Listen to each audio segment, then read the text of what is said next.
Bon, je sais que mɔgɔ damadɔ mɔgɔ dɔw connectelen don an b'a to fɔ mɔgɔ ka caya ka se dɔ ma dɔɔni pour que an ka se ka échanger un peu. Je sais pas ni place in kɛcogo ka ɲi pour vous dire deux mots. Aw minnu sɔnna kan kanu ka danna parce que pour que aujourd'hui il y a plus de des milliers de pages sur Facebook. Mɔgɔ min nana abonné ka page la, ça montre que hali n'a tigi t'i fɛ, ça montre qu'il bɛ fɛn minnu kɛ a b'a fɛ ka bɔ a dɔw kalama. N bɛ tous mes abonnés i kɛra diɲɛ jamana o jamana na, i kɛra farafinna fan o fan, i kɛra tubabula fan o fan, i kɛra diɲɛ dugukolo o dugukolo ka kɛ Ala ka dugukolo dɔ de don, n b'o tigi remercier.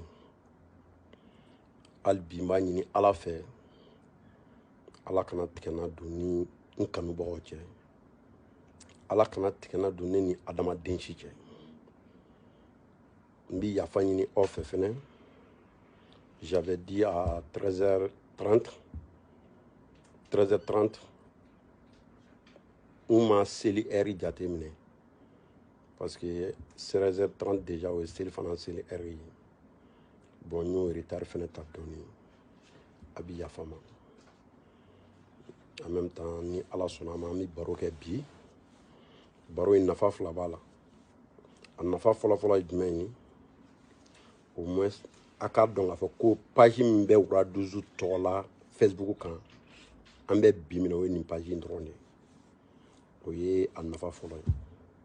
Filanan fɛnɛ, n kanubagaw fɛn caman bɛ yen u ma min faamu, u ne yɛrɛ bɛ fɛn dɔ kɛ k'a sɔrɔ n m'a kɛ ni ŋaniya min ye, mɔgɔ dɔw b'a faamuya n'o ŋaniya ye pour que an ka se k'o baro kɛ. Je suis pas là pour critiquer, n tɛ ka mɔgɔ jaabi, n tɛ ka mɔgɔ accuser. Comme bi ye dimanche ye, n bɛ voyage là, j'étais à Centrafrique. En même temps, peut-être le week-end prochain, j'ai d'autres voyages à faire. Bon, je sais que le week-end n'a tant de boulot. Moi, c'est une opportunité, c'est une occasion. On a se ka baro kɛ n yɛrɛ ka page kan. Minnu fɛnɛ bɛ ka fili ka page dɔ créer k'o ye Wuraduzu ka page ye, walima ka ɲini ka mɔgɔ dɔw tɔɲɔ ni n tɔgɔ ye pour que au moins a ka dɔn k'a fɔ nin de ye Wuraduzu ka page réel ye. Page tɔ ninnu minnu bɛ yen ko Wuraduzu ne ka page tɛ. Et ça me fait mal au cœur k'a fɔ dɔ bɛ ka dɔ tɔɲɔ ni ne tɔgɔ ye. Ka dɔ tɔɲɔ ni n tɔgɔ ye cogo di? Don caman mɔgɔ bɛ page dɔ ci ma. A Wuraduzu on a attendu que nin ka page ou on a vu que nin ka page k'i bɛ ka mɔgɔ dɛmɛ, i bɛ ka wari di mɔgɔ mun ka baara ni fɛn kɛ. Ne bɛ mɔgɔ dɛmɛ.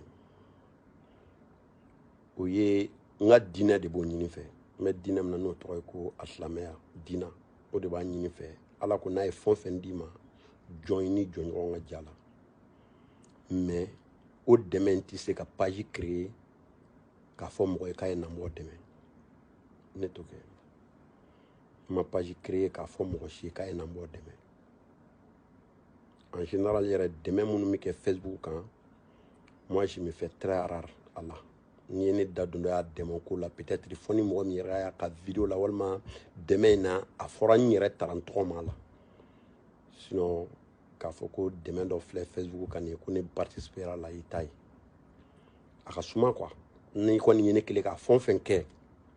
comme adamaden bɛ se ka ɲinɛ jɔn kɛra cogo cogo i bɛ se ka kɛ fili la, i b'a sɔrɔ a tigi ka publication na a tigi ko Wuraduzu an bɛ ka dɛmɛ ɲini fɛ. Sinon n'o tɛ en général les publications sur les Facebook k'a fɔ problème bɛ karisa da la nin ne ka suma k'a ye o ko ninnu na parce que bɛɛ n'i ka sira de don. Ko ɲuman don minnu b'a kɛ mais a bɛ se ka kɛ ne ka suma la quoi. Mɔgɔ min ka suma o yɛrɛ la, kuma t'o tigi ka taa page yɛrɛ créer Facebook kan uniquement k'a fɔ ko a ye na n k'o dɛmɛ. Je pense que minnu b'a kɛ u bɛ ka mɔgɔw tɔɲɔ tɔɲɔni a hakɛ tɛ bila ka lahara kɔnɔ n'i ye jɔn jɔn tɔɲɔ diɲɛ kɔnɔ ni fɛɛrɛ o fɛɛrɛ ye ala t'i faga fiyewu n'a ma bila ala ka dugukolo kan yanni ka se lahara bon o ye k'a fɔ n kanubagaw ye k'a fɔ minnu bɛ faux page ninnu créer vraiment ils n'ont qu'à arrêter. J'ai mes amis ivoiriens, j'ai mes amis dans d'autres pays qui n'est pas au Mali. Chaque fois, ils m'envoient des messages. Ouradouzouz, on a vu une page que tu aides des gens, ceci, cela. Ça, ce n'est pas mes pages. C'est ça, le seul page de Ouradouzouz sur Facebook. Je n'ai pas d'autres pages si ce n'est pas ces pages-là. J'ai des admirateurs et j'ai des amis qui sont de la nation 12-12, qui sont leur propre page.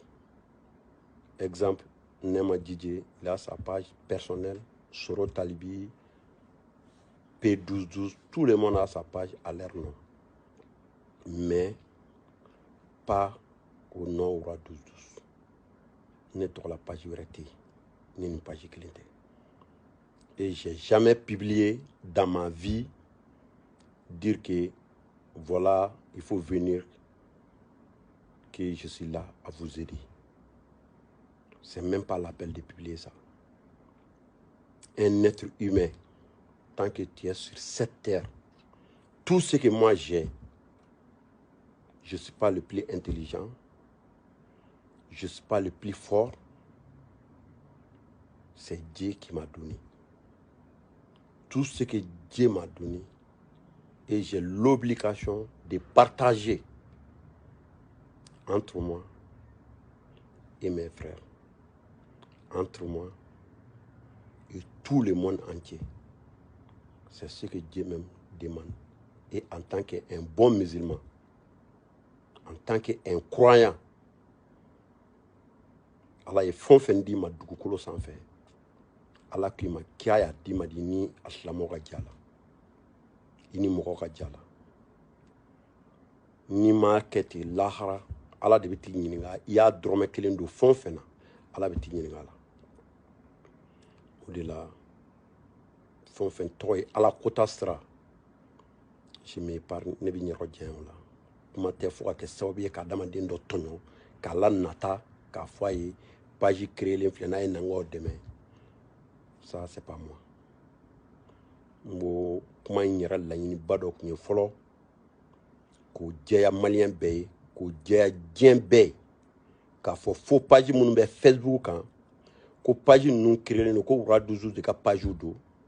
ko page ninnu biya de k'o ka mɔgɔ dɔ dɛmɛ ko a ye naminaw dɛmɛ a ka baara kɛ waa ka nin kɛ. C'est pas vrai. Galon do bi galon do sini ne ka page tɛ. J'ai pas créé, c'est des arnaqueurs. N y'a publié jusqu'à ce que n ye enquête kɛ ka plainte kɛ au niveau du tribunal de la commune 6. Jusqu'à ce que quand un mɔgɔ ye mɔgɔ dɔw minnu na k'u déférer, à ce moment minnu minɛna, on a compris k'u ka réseau bɛ jusqu'à Cotonou ni dugu wɛrɛw la. Bon, jusqu'à présent olu bɛ enquête la k'u minɛ pour k'u ka mɔgɔ tɔɲɔ dabila. U ye dɔw ka moyen tɛ dɔw yɛrɛ bolo, dɔnni min b'u bolo, u y'u bila ka message ni wariw c'u ma Orange Money na pour que k'a fɔ k'u b'u dɛmɛ nata kama après k'u ka wari ɲagami. Munna a ye mɔgɔ mɔgɔ sɔrɔ ko ne tɔgɔ de y'a si ma n bɛ yafa ɲini fɛ i k'a kɛ Ala de kama, Ala min ye ne basiri da dugukolo kan k'i da, i ka yafa ma k'a fɔ n tɔgɔ ye tɔɔrɔ min s'i ma n b'o yafa ɲini fɛ. E n b'a f'i ye ko ne tɛ, n ma deli ka page foyi créer diɲɛ kɔnɔ k'a fɔ ko n bɛna mɔgɔ dɛmɛ. O ye o kuma fɔlɔ ye. Filanan, dɔ ye n wele ka question damadɔ poser n kunna. N bi o question fila répond. Question fɔlɔ ko u y'a mɛn ko bɛnbaliya bɛ n yɛrɛ ni n yɛrɛ ka mɔgɔ dɔw cɛ. Je me profite de cette direct k'a fɔ ne Basiri ni gindo fo ɲɔgɔn mɛnɛ na ko ne ni mɔgɔ min bɛ yen on partage tout je dis tout affaire sira kan ɲɔgɔn dɛmɛ sira kan e ka ɲɔgɔn dɛmɛ pour que ka avancer n'o mɔgɔ bɛ Mali la o ye Mamala ye. Mamala fait partie de ces gens là. Bon ni mɔgɔ min y'a fɔ k'a fɔra ko bɛnbaliya bɛ ne ni Mamala cɛ ne ni Mamala gindo diɲɛ fɛn bɛɛ bɛ ne ni Mamala cɛ. Ne bi mobili san ni Mamala tɛ mɔgɔ fɔlɔ ye ka bɔ a kalama a bɛ kɛ mɔgɔ filanan ye ka bɔ a kalama. Ni Mama bi mobili san ni ne tɛ mɔgɔ fɔlɔ ye ka bɔ a kalama a bɛ kɛ mɔgɔ filanan ye ka bɔ a kalama. Ne bolo mobili min bɛ ne ka so ni Mama ko k'a b'a fɛ a bɛ n'a taga n'a ye komi a nana a yɛrɛ ka mobili ta. Mobili min bɛ Mamala bolo ni ne Basiri b'a fɛ n bɛ taa a ka so n b'a wele n ko Mama ni mobili in di yan ta. Kuma fila min bɛ se ka don a la Basiri ne filɛ nin yɔrɔ in na ni sera n bɛ tile di ba Mama a bɛ taa d'i ma. Ça montre que bɛn yɛrɛ tɛ tɛmɛ min ko de bɛ ne ni Mama cɛ wa fɔ lahara a ma daminɛ bi fɛnɛ dɛ. Ne ni Mama bɛ ɲɔgɔn bolo depuis o ka ca san caman ye san caman depuis Mama ma ka pétrole baara daminɛ fɔlɔ an bɛ ɲɔgɔn bolo kabini a bɛ bazin feere kɛ sugu kɔnɔ fo kana bɔ bazin feere la ka don pétrole baara la. C'est comme Mama c'est ma personne. Diɲɛ foyi tɛ se ka don ni Mama cɛ ni Mama ye diɲɛ ɲuman o ɲumanya kɛ moi je suis fier de ça parce que Mama ye ne yɛrɛ ye wa ne ye diɲɛ fɛn o fɛn kɛ Mama est fier de ça. Ça montre que o question o y'o jaabi ye. Min ye baroni ye n ye baroni dɔn Mama de kama mais ne ni baroni tellement que an ka ko diyara ɲɔgɔn ye ka kɛ ɲɔgɔn fɛ ne ni baroni an taara an sigi alikaba de la k'an tɛgɛ ɲɛ jɔ alikaba la k'an kale ɲɔgɔn ye k'an tɛ ɲɔgɔn janfa an m'a kɛ mɔgɔ wɛrɛ ɲɛkɔrɔ dɛ an taara an sigi Ala de ɲɛkɔrɔ ka taa fɔ Ala ɲɛna k'a fɔ Basiri ni baroni tɛ ɲɔgɔn janfa fo ka se saya ma. Ça montre que ni minnu ka question kɛra ko fɛn dɔ bɛ ne n'olu cɛ ça c'est pas vrai. Baroni bi ne an bɛ ɲɔgɔn sɔrɔ dugu la n'an ye ɲɔgɔn sɔrɔ butigi kɔnɔ fɛn min ka di ne b'a ta baroni b'a sara. Jaa dɔ kɔni foyi tɛ se ka don anw ye kelen ye quoi mais comme Mali yɛrɛ ye nin jamana de ye souvent an kɛra sababu ye k'an yɛrɛw ka diinɛmɔgɔw fara an kɛra sababu ye k'an ka artistes fara. Bon bi nous on n'est pas les plus riches du Mali. Il faut qu'on sache ça. Peut-être Ala ye an dɔn ka tɔgɔ di an ma o kɛra Ala yɛrɛ jago jara Ala de ye. Sinon on n'est pas les plus riches du Mali. On tɛ Mali bɛɛ la waritigi ye. Et Ala y'an to denmisɛnniya la ka tɔgɔ fitinin dɔ de d'an ma. O tɔgɔ in an bɛ Ala deli Ala k'an faga ni tɔgɔ in ye. Ala ye hɛrɛ min di an ma Ala ka dɔ fara o kan. Sinon mɔgɔ si tɛ Mali la ko mɔgɔ tɔgɔtigi de don jeune na ko ne ni tɛ teri ye. Baruba ne n'o ye baara de daminɛ ɲɔgɔn fɛ. An bɛ tile ɲɔgɔn ka so ne ni Baruba. Je passe la journée chez lui. Et souvent il vient, il passe la journée chez moi. Kabini ne bɛ golf la. Depuis Baruba bɛ Amdalaye Aseyi la. An bɛ kɛ ɲɔgɔn ka bureau kɔnɔ. An bɛ fɛn bɛɛ kɛ ɲɔgɔn fɛ. N delila k'o de fɔ. N ko 2007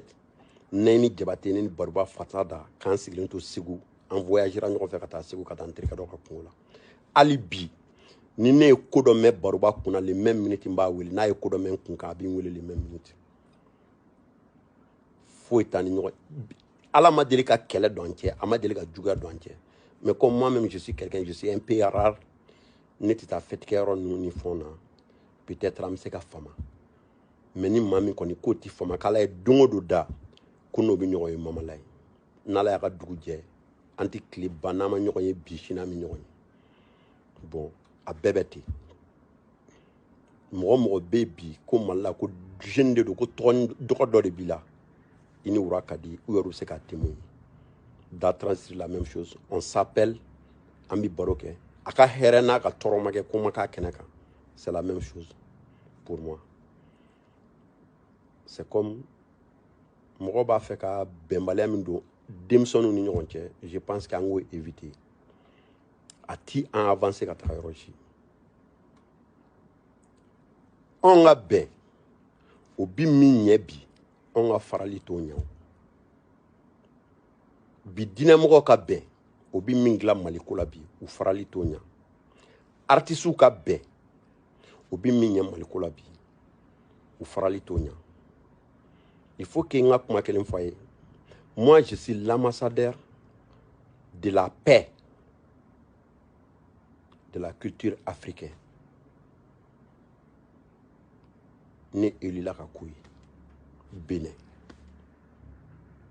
ni ne ma mɔgɔw fara ɲɔgɔn kan ne tɛ kɛ sababu ye ka adamadenw fara kuma tɛ ne yɛrɛ ni mɔgɔ dɔ ka fara hali Mali artiste tɔw question posera mun na ko artiste dɔ bɛ Mali la k'u man di ko pourquoi n t'u bɛn n ko mi question filanan mi répond o y'o ye ni mama ni baroni ni mɔgɔ tɔw ta laban la jaabilen kɔfɛ ne ye sous-région mɔgɔ artiste foyi tɛ ne ma minnu labɛn o ye ne ka mission dɔ de ça fait partie de mes missions j'ai été à Côte d'Ivoire il y avait problème entre Sultan Kesko le sultan et de Bordeaux ne de y'u wele ka na n ka so k'u bɛn a ye image tara k'a circuler toutes les pages ivoiriennes après ka Arafat ala ka hinɛ na ani de Bordeaux k'u wele ka n'u lasigi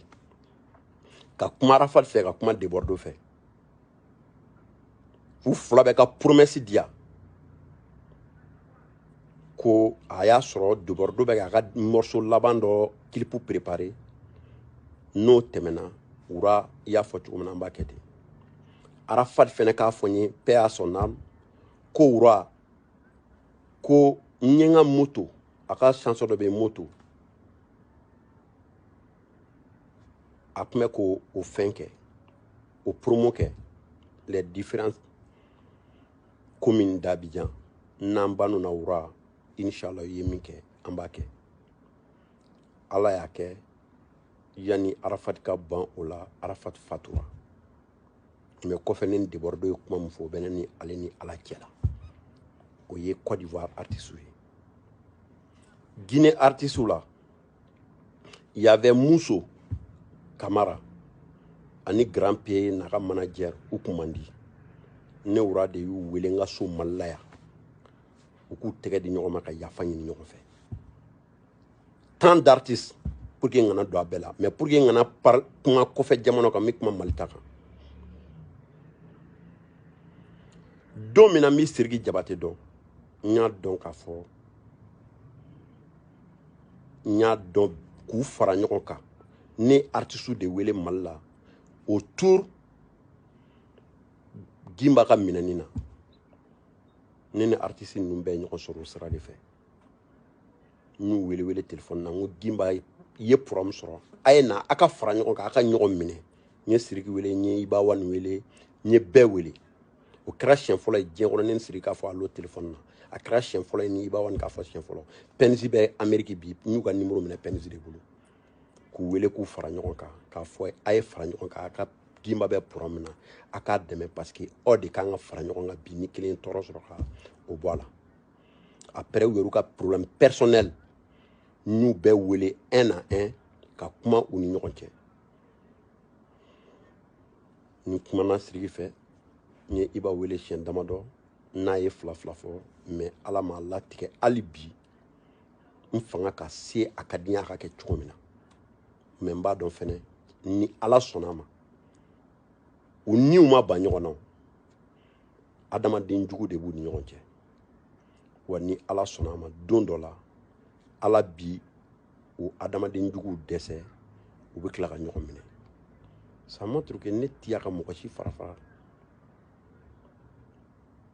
mɔgɔ b'a fɔ ko wura bi artiste wele a fɛ yen a bɛ dumuni tobi a bɛ sogo tobi a bɛ nin kɛ ka d'u ma ne b'a kɛ de k'u labɛn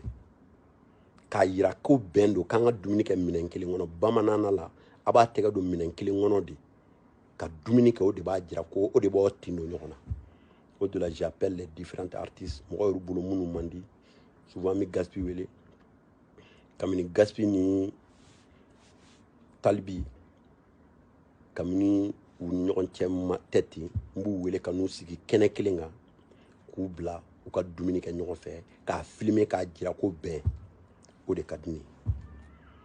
Gaspi ni lefu ka programme min filɛ ni Gaspi filɛ programme na la bi don minnu ye programme kɛ kɛlɛ kɛra don min na à 20h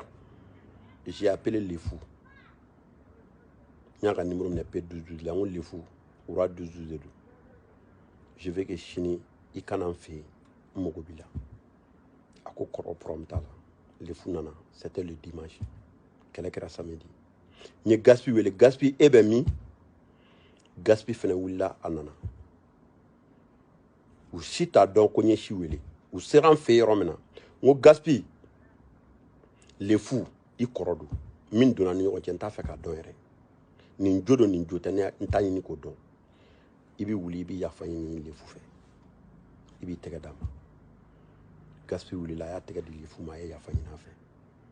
ne yɛrɛ tilala ka wuli ka Gaspi minɛ ne ni Gaspi k'an fila an k'an tɛgɛ fila da an kɔfɛ parce que bamananna na a bɛ kɛ tan de ni kɔrɔ ni dɔgɔ kɛlɛla dɔgɔnin de b'a bolo bila a kɔfɛ ka kɔrɔ yafa deli ne ni Gaspi y'an tɛgɛ bila an kɔfɛ k'a fɔ Lefu ye jogo ni jalaki ko tɛ i bɛ yafa Gaspi ma Lefu yɛrɛ ka ne yɛrɛ tɛgɛ bɔ n kɔfɛ an ka sun tigɛ ɲɔgɔn fɛ dimanche mais n siranna maliyɛnw de ɲɛ a don n'anw y'a bila hali réseaux sociaux kan u tun bɛ mun fɔ Wura ka baara ye réseaux sociaux ko ye a b'a kɛ tan a b'a kɛ tan Lefu ko Wura ko n bɛ yafa ɲini fɔ dɔrɔn n bɔra ko n ye vidéo kɛ k'i dɔgɔya n ko Lefu walahi bilahi ne yafal'i ma tɔgɔ min mɛnɛ na Ala de y'a di yan fɛn fitinin minnu bɛ n bolo Ala de y'a di yan et Ala y'o bɛɛ di ne ma dɔgɔ bɔ ka ne nɛni o ka ne tɔɔrɔ ni ye ne nɛni kuma kelen dɔrɔn de don wallahi minnu bɛ ne kɛrɛfɛ Sidiki Jabate n seere don kɔsani na a ye n wele ka n'a bɛ baro la ko dɔ ye n nɛni ne kumana Sidiki fɛ a don ni kuranɛ cɛ a kasira téléphone na a ko Wura nin mi k'e la e ka réponse de ne ko wallahi Sidiki wallahi nin de ye ne ka réponse ye mais Ala min ye n da n bɛ o Ala in de ka sebaya kɔnɔ a ye hɛrɛ dɔ di yan o diyara n ye n'a ko a bɛ tɔɔrɔ dɔ lase ma ni ma sɔn o ma est ce que o kɔrɔ ye ko ne yɛrɛ bɛ Ala dɔn n'Ala ye mɔgɔ min lajarabi k'a bila a ka ne Wura nɛni n'a ma jurumu dɔ bɔ n kunna i b'a sɔrɔ ne yɛrɛ ye ko dɔ de kɛ Ala la a bɛ ka n sara ni o ye n b'a bila o minɛn dɔrɔn de kɔnɔ ni mɔgɔ mɔgɔ bɔra k'i ye Wura fa n'i y'a ba n'i ye kuma jugu fɔ ma ni alikuranɛ cɛ n bɛ ka kuma ne ni aw ni alikuranɛ de cɛ n kɛrɛfɛ mɔgɔ b'a dɔn n bɛ kuma kelen de fɔ n b'a n ko ni min kɛtɔ filɛ nin n'a ye aw tɔɔrɔ bilahi a man tɔɔrɔ min y'a kɛ n'a tigi i b'a sɔrɔ a filila de n'a y'a sɔrɔ ne yɛrɛ de ye ko dɔ kɛ ko Ala ye nin sara ni nin tigi a ka nɛni n bɛ Ala yafa deli hali bi a ka yafa ma n'a y'a sɔrɔ fɛnɛ ma fɛn kɛ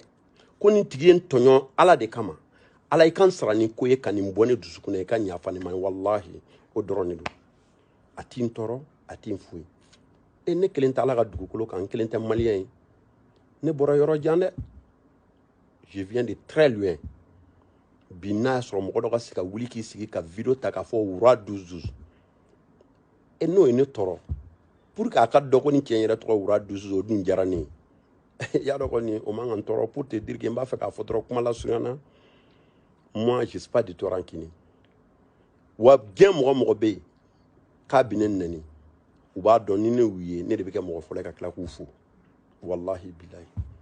parce que n yafalen don n b'a dɔn fɛnɛ n b'a ɲini Ala fɛ Ala ka hakili ɲuman di ne n'a bɛɛ ma Ala ka ɲini fɛn min ye Ala ka sira jɛnɛ Ala k'o bila n kɔrɔ vraiment kuma fila min tun bɛ n bolo ka se kuma saba ma o de tun ye nin ye kuma fɔlɔ tun ye k'a fɔ page minnu bɛ Facebook kan ne ka page tɛ minnu bɛ ka mɔgɔ arnaquer k'a fɔ ko Wura 12 y'a don ta a bɛ n'i dɛmɛ a bɛ n'u fɛ ne ka page tɛ j'ai eu beaucoup de messages sur ça je dis maintenant ça c'est un devoir ka bɔ ka éclaircir devant le monde entier que c'est des faux pages ça o ye premier kun n ka bɔli kun ye bi bɔli kun filanan o ye ka bɛn minnu dutelen don ne ni mama ni baroni cɛ k'a yira ne ni mama gindo bɛ si ɲɔgɔn kɔnɔ an bɛ hɛrɛ ɲini ka se ɲɔgɔn ma an bolo fɛnw an b'a minɛ an ni ɲɔgɔn cɛ fɛn o fɛn bɛ yen ko ɲɛtaga sira dɔ de ni mama b'a kalama a bɛ ne bɔ a kalama ni fɛn o fɛn bɛ yen ko ɲɛtaga sira dɔ ni ne b'a kalama ni mama bɔ a kalama ko hɛrɛ sira don ka mama ka so fɛn o fɛn bɛ mama fɛ yen hali mama delila ka téléphone san c'est plus que 10 millions ne taara fɛ yen dɔrɔn n y'a minɛ na Vertu c'est moi qui utilise a ka mobile bɛɛ ten ne ka mobile bɛɛ ten ni ne ye mobile san ni mama y'a ye n'aw ka b'a fɛ n b'a ko problème t'a la tata ou n b'a bila ka taga d'a ma ni mama ye fɛn dɔ ye n'a ka di ne ye n'a b'ale de fɛ n b'a mama he wallahi i bɛ nin di yan a bɛ min a b'a fɔ ne kɔni bɛ nin yɔrɔ la ni n tilala n ka sufɛrikɛ bɛ ban a bɛna d'i ma bari ni ta pour que k'a yira k'an bɛ ɲɔgɔn bolo an taara an sigi a image peut-être mɔgɔw y'a ye k'an ɲɛsin alikaba ma k'an kale ɲɔgɔn ye k'an tɛ ɲɔgɔn janfa yarɔ kɔni ala tɛ se ka tɔɔrɔ foyi donna n'olu cɛ o ye pour que k'a fɔ n kanubaga bɛɛ lajɛlen ye k'a f'u kanubaga ye ko ne n'olu ye fa kelen ba kelen de ye ka se Mali jeune opérateur économique bɛɛ ma k'a ɲini maliyɛnw fɛ fɛnɛ an ka bɛn ala ni ala kira kama juguya a tɛ foyi dilan jamana wɛrɛ mɔgɔ ne bɛ voyager jamana wɛrɛ mɔgɔw bɛ sigi k'an lajɛ de mais sens ye min ye an bɛ min fɔ ɲɔgɔn ma bamanankan na o t'o dɔrɔn de mɛn o dɔrɔn de y'an ka sens ye parce que min fɔ bamanankan na an yɛrɛ dama dɔrɔn de b'o mɛn